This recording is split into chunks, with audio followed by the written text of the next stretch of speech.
నమస్తే, welcome to Leo news. ఆంధ్రప్రదేశ్లో ఇండోసోల్ కంపెనీపై పెద్ద రచ్చ నడుస్తోంది.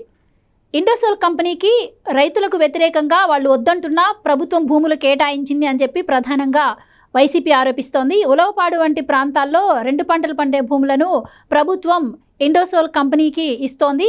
గతంలో మేమిచ్చినటువంటి భూములను కాదని ఇప్పుడు ఇక్కడ ఇవ్వడం ఏంటి అని చెప్పి వైసీపీ అయితే ఆరోపిస్తున్నటువంటి పరిస్థితి. మరి నిజంగానే ఇక్కడ భూములు ఇస్తే రైతులకు నష్టం జరిగే అవకాశం ఉందా? మరి నిజంగానే ప్రభుత్వం దీనికి సంబంధించి జీవో ఇప్పటికే జారీ చేసిందా? వైసీపీ చేస్తున్నటువంటి ఆరోపణలు ఏ విధంగా చూడొచ్చు అన్న విషయాన్ని తెలుసుకుందాం. మనతో పాటు ఉన్నారు సీనియర్ పొలిటికల్ అనలిస్ట్ అంకమరావు గారు. నమస్కారం సార్. సార్, ఇండోసోల్ కంపెనీపై వైసీపీ ప్రధానంగా కొన్ని ఆరోపణలు చేస్తోంది.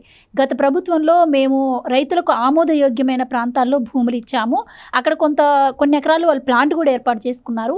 ఇప్పుడు ప్రభుత్వం వచ్చిన తర్వాత మార్చి 2 పంటలు పండే భూములను రైతులకు వ్యతిరేకంగా ఈ కంపెనీకి ఇస్తుంది, కావాలనే ఇండోసోల్ కంపెనీపై కుట్ర జరుగుతుంది అని చెప్పి ప్రధానంగా ఆరోపణలు వస్తూ ఉన్నాయి.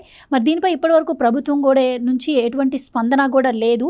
నిజంగానే రైతులు అక్కడ ఇబ్బంది పడే అవకాశం ఉందా? ఎందుకు రైతులకు వ్యతిరేకంగా ఇది జరుగుతుంది? ఏం జరిగిందంటారు అసలు? అంటే మామూలుగా పరిశ్రమలు అనేవి రాష్ట్ర అభివృద్ధికి తోడ్పడతాయి. పరిశ్రమలు రావాలి, ఉపాధి కల్పన జరగాలి, ఉద్యోగాలు రావాలి.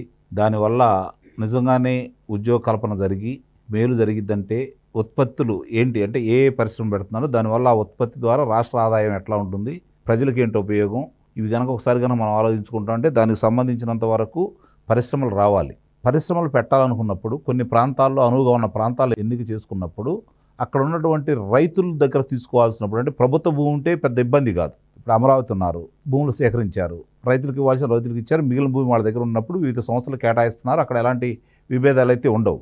అలా కాకుండా అంటే రైతులు సాగు చేసుకునే భూములు కావచ్చు, గ్రామాలకు సంబంధించింది కావచ్చు, అలాంటి చోట భూసేకరణ చేయాలి అంటే ఆ భూములు తీసుకొని పరిశ్రమలకు ఇవ్వాలి అంటే ముఖ్యంగా చేయాల్సిన 3 పనులు. ప్రభుత్వ అధికారులు, ప్రజాప్రతినిధులు రైతులతోటి మాట్లాడి అక్కడ పరిశ్రమ ఎందుకు పెట్టబోతున్నాం, ఈ పరిశ్రమ పెడుతున్నందువల్ల మీకు ఉపయోగం ఏంటి, రాష్ట్రానికి ఉపయోగం ఏంటి, మీకు ఏదన్నా అభ్యంతరాలు ఉంటే మీరు చెప్పండి, దాని గురించి మనం మాట్లాడుకుందాం, సామరస్యంగా పరిష్కరించుకుందాం. వల్ల మాత్రమే రైతులకి ఏ నష్టం జరగకుండా వాళ్ళకి ఏ ఇబ్బందులు లేకుండా మేము చూసుకుంటామని చెప్పని ప్రభుత్వ అధికారులు, ప్రజాప్రతినిధులు అలాగే పరిశ్రమల వాళ్ళు రైతులను ఒప్పించి మెప్పించి తీసుకుంటే ఎప్పుడు ఎలాంటి ఆటంకాలు ఉండవు. కానీ ఎక్కడోసాట చిన్న చిన్న ఆటంకాలు వస్తూ ఉంటాయి. కానీ 100 మంది రైతులు ఉన్న చాట 95 మంది ఇచ్చిన తర్వాత మిగిలిన రైతులు 5గురు కూడా సానుకూలంగా స్పందిస్తారు, లేకపోతే అవి వదిలేసి తీసుకొని ముందుకెళ్ళే క్రమంలో చేసుకుంటూ వెళ్ళిపోతూ ఉండొచ్చు. అప్పుడు వేరే రూపేణా దాన్ని కూడా తీసుకోవచ్చు. అవి ప్రభుత్వానికి ఉన్నటువంటి వెలుసుబాటు. ఇక్కడ ఏదైతే ఉందో రామాయణపట్నానికి దగ్గరలో ఉన్నటువంటిది 8,300 ఎకరాల పైన భూమి ఆ రోజు వైఎస్ఆర్సీపీ ప్రభుత్వం వీళ్ళ కేటాయించింది. వీళ్ళ కేటాయించినప్పుడు దానికి అప్పుడు 4,000 ఎకరాల దాకా గుర్తించారు, కొంత సమీకరించారని కూడా తెలుస్తూ ఉంది. ఎంత సమీకరించారో మనకైతే స్పష్టంగా లేదు, సమీకరించారని చెప్పి తెలుస్తూ ఉంది. తెలిసినప్పుడు పూర్తిగా సమీకరించకుండా అనుమతులు రాకుండా 35 ఎకరాల్లో వాళ్ళు ఒక మెగావాట్ల దాన్ని ప్రారంభించేసి ఉత్పత్తి చేశామని చెప్పి చెప్పుకుంటున్నారు. అంటే ప్రభుత్వాన్ని వాళ్ళు మేము పనులు మొదలుపెట్టాం, మీరు మాకు కేటాయించండి అని చెప్పి తొందరపెట్టే క్రమంలో వాళ్ళు కావాలని చేశారని స్పష్టంగా అర్థమైపోతూ ఉంది. ఇప్పుడు ఈ ప్రభుత్వం వచ్చిన తర్వాత ఏం చేసింది, దాన్ని బీపీసీఎల్కి కేటాయించింది, ఆ భూమిని బీపీసీఎల్ కోసం కేటాయించింది. ఇక్కడ వీళ్ళు 13,000 మందికి ఉద్యోగ కల్పన చేస్తూ ఉన్నారు, 69,000 కోట్ల పెట్టుబడితోటి అని చెప్పారు. వాళ్ళకి కేటాయించడం కూడా జరిగింది బీపీసీఎల్కి. అప్పుడు మరి వీళ్ళకి ఏం కేటాయించాలనే దాని మీద ఇక్కడ ఉన్నటువంటి ఏదైతే ఈ కరేడు అంటే ఉలవపాడు పక్కన ఉన్నటువంటి ఈ కరేడు గ్రామానికి సంబంధించి 11,000 ఎకరాల దాకే ఉందట భూమి అక్కడ, ఇంక పెచ్చుందో. దానికి సంబంధించినంత వరకు 8,300 ఎకరాలు భూమిని ఇట్లా సమీకరించేసి ఈ పరిశ్రమకి ఇవ్వాలని చెప్పని ఇప్పుడు వీళ్ళు ముందుగానే ఎవరు వాళ్ళకి చెప్పకుండా, సమాయత్తం చేయకుండా, వాళ్ళతోటి మాట్లాడకుండా ప్రక్రియ ప్రారంభించినందువల్ల వస్తున్నటువంటి ఇబ్బంది. అంటే దీనిపైన కలెక్టర్ గారు స్పందించారు, ఇది ఇంకా ప్రాథమిక దశలోనే ఉంది, రైతుల అభిప్రాయం మేరకే మేము నిర్ణయం తీసుకుంటాం, ఎమ్మెల్యేలతో కూడా మాట్లాడి అని చెప్పి ఆయన ఒక భరోసా కూడా ఇచ్చారంటున్నారు. అసలు అంత దూరం వెళ్ళాల్సిన అవసరం ఏముంది? ఏ ప్రాంతంలో ఇవ్వాలి, ఎక్కడ భూమి ఉందో తెలుసు కదా. దీని మీద కన్నేసినటువంటి ఒక ప్రజాప్రతినిధి, చక్రం తిప్పుతున్నటువంటి ఇంకొక ప్రతినిధి, వాళ్ళిద్దరు కలిసి వేసినటువంటి ఎత్తుగడగా మనం భావించాలి. అసలు ఈ ఈ ఈ ఏదైతే ఉందో ఇప్పుడు వీళ్ళకి సంబంధించిన ఇప్పుడు ఈ సోలార్కి సంబంధించినవి ఉన్నాయి కదా, దీనికి సంబంధించిన వాడు అసలు ఎవరు? షిరిడి సాయి ఎలక్ట్రానిక్ సంబంధించిన విశ్వేశ్వర రెడ్డి వాళ్ళెవరు? అవినాష్ రెడ్డి మనుషులు అని చెప్పి ప్రపంచం మొత్తానికి తెలుసు. ₹1,00,000 ప్రారంభించారని చెప్పని ఇదే ప్రజాప్రతినిధులు చెప్పుకుంటా ఉన్నారు.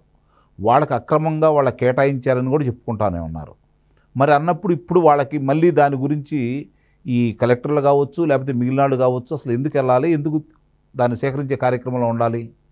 పరిశ్రమల శాఖ నుంచి వీళ్ళకి కలెక్టర్కి వచ్చిందని చెప్పి చెబుతున్నారు. అసలు అంటే నేను చెప్పేది ఏంటంటే ఇది ప్రభుత్వ పెద్దలకు తెలుసా లేదా? ఇంతకుముందు తెలియదని అనుకుందాం. ఈ 2వ తారీఖు కదా మొదలైంది. దీని గురించి ఇప్పుడు రచ్చ జరుగుతూనే ఉంది కదా. ప్రభుత్వ పెద్దల నుంచి ఇంతవరకు ఎవరి నుంచి కూడా ఎందుకు దీని గురించి బయటికి రావట్లేదు?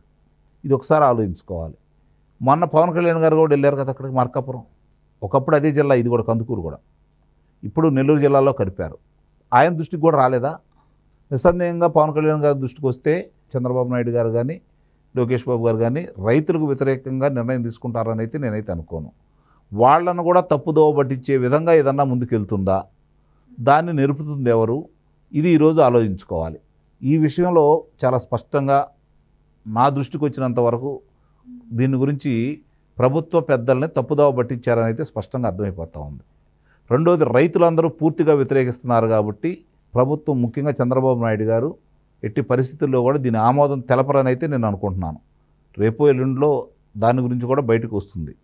అలా కాదు అని అంటే మాత్రం ప్రతిపక్షాల అనుకుంటున్నట్టు లేకపోతే ప్రజలు భావిస్తున్నట్టు ఈ యొక్క షిరిడి సాయి ఎలక్ట్రానిక్స్ కావచ్చు, ఎవరైతే ఉన్నారో వీళ్ళు ఇండోసోల్కు సంబంధించిన వాళ్ళు కావచ్చు, వాళ్ళు ప్రభుత్వ పెద్దల్ని ఒప్పించి మెప్పించి చేసుకుంటున్నారనే భావన ఇప్పుడు కలుగుతూ ఉంది. కాబట్టి నిజమని నమ్మాల్సిన పరిస్థితి అయితే మనకు ఏర్పడుతుంది. ఎందుకంటే అంత సారవంతమైన భూములు, పరిశ్రమలు పెట్టుకోవడానికి అనువైన భూములు ప్రకాశం జిల్లాలో చాలా ఉన్నాయి. నిస్సందేహంగా దీనికి అవతలే ఉన్నాయి. సేకరించిన భూమే ఉంది, ప్రభుత్వం సేకరించిన భూమే ఉంది. అక్కడ ఇవ్వచ్చు అనే అభిప్రాయం అయితే వ్యక్తమవుతూ ఉంది. ఎందుకంటే గతంలో మన కళ్ళ ముందు కనపడుతున్నాయి కాబట్టి, లేపాక్షికి సంబంధించినవి కావచ్చు, వాక్పిన్కి సంబంధించినవి కావచ్చు, ఏ విధంగా దుర్వినియోగం చేశారు, పనులు ఏ విధంగా మొదలు పెట్టలేదు. ఈరోజు ప్రభుత్వ పెద్దలైనా సరే ఉద్యోగ కల్పన జరిగిద్దంటే దీని సామర్థ్యం ఎంత, గతంలో వాళ్ళు చేసినటువంటి కార్యక్రమాలు ఏంటి, ఇది కూడా పరిగణలో తీసుకోవాలి కదా. ఇప్పుడు కేంద్ర ప్రభుత్వం 10,000 మెగావాట్లకు మాత్రమే అనుమతిస్తుంది. వీళ్ళు 20,000 మెగావాట్లు పెడతామంటున్నారు. అది ఎట్లా సాధ్యం? తర్వాత కదా, పెట్టిన తర్వాత కదా, విస్తరించేటప్పుడు కదా కావాల్సింది. సో రైతులు కూడా ఇక్కడ ఏర్పాటు చేస్తే వాళ్ళ జీవనాధారం కోల్పోతా ఉంటున్నారు కాబట్టి ప్రభుత్వం కూడా దీనిపై తొందరగా స్పందించి ఒక నిర్ణయం తీసుకోవాలి. చిలికి గాలివానగా చూసుకోవాల్సిన బాధ్యత కూడా ప్రభుత్వానికి ఉంది. ఎందుకంటే ఇప్పుడు ప్రపంచం మొత్తం మన చేతిలోకి వచ్చింది. వాళ్ళ మర్చిపోతున్నారు వీళ్ళు. చైనాలో 35,000 మెగావాట్ల విద్యుత్ ఉత్పత్తి ప్లాంటు 1,300 ఎకరాల్లో ఉందని చెప్పని ఈరోజు అందరం చదువుకుంటున్నాం. దాని వివరణ కూడా వీళ్ళు ఇవ్వాలి. మరి 8,300 ఎకరాలు ఎందుకు కేటాయిస్తున్నారు? ఏం అవసరం అంత ఎందుకు కేటాయిస్తున్నారు? నిస్సందేహంగా ఆంధ్ర రాష్ట్రంలో 2004 నుంచి జరిగింది ఏంటంటే, అప్పుడు రాజశేఖర రెడ్డి ముఖ్యమంత్రిగా ఉన్నప్పటి నుంచి ఇందాక నేను చెప్పినట్టు లేపాక్షి కావచ్చు, వాక్పిన్కి కావచ్చు, రకరకాల వాళ్ళకందరికీ ఇచ్చినవి కావచ్చు. ఏం చేశారు? వాళ్ళకి ఇచ్చేశారు. వాళ్ళు దానికి వచ్చిన లాభాలను దృష్టిలో పెట్టుకొని జగన్మోహన్ రెడ్డికి సంబంధించినటువంటి భారతీయ సిమెంట్ కావచ్చు, సాక్షి దానికి కావచ్చు, వాళ్ళు వీళ్ళది రూపాయి విలువైన దాన్ని ₹100 పెట్టి కొనుక్కున్నారు వాళ్ళు. ఎందుకంటే వాళ్ళ జేబులో సొమ్ము ఇట్లేదుగా, ప్రజల ధనమే కదా. కాబట్టే ఆ రోజు విచ్చలవిడిగా ఇచ్చుకుంటూ వచ్చారు. వాళ్లే కదా 8,000 ఎకరాలు ఈరోజు కేటాయిస్తుంది. ఈ ప్రభుత్వం దాని గురించి ఆలోచించాలి కదా. కాబట్టి ఇలాంటి అనుమానాలు తావు లేకుండా ఉండాలి అంటే ప్రభుత్వ పెద్దలందరూ కూడా దీని మీద దృష్టి పెట్టి వీలైనంత ఇది ఎక్కువ దూరం పానీయకుండా దీన్ని సామరస్యంగా పరిష్కరించాల్సిన బాధ్యత అయితే, సామరస్యంగా అది ఎట్టి పరిస్థితుల్లో కూడా అక్కడ ఈ ఉత్పత్తి కేంద్రాన్ని అనుమతించడానికి వీలైతే లేదు. అంత సారవంతమైన భూములు కాడ దీన్ని గమనించుకోవాలని చెప్పి అయితే నేను ప్రభుత్వాన్ని పెద్దలకి విన్నవించుకుంటాను. Thank you so much. Please subscribe to Leo News for more videos.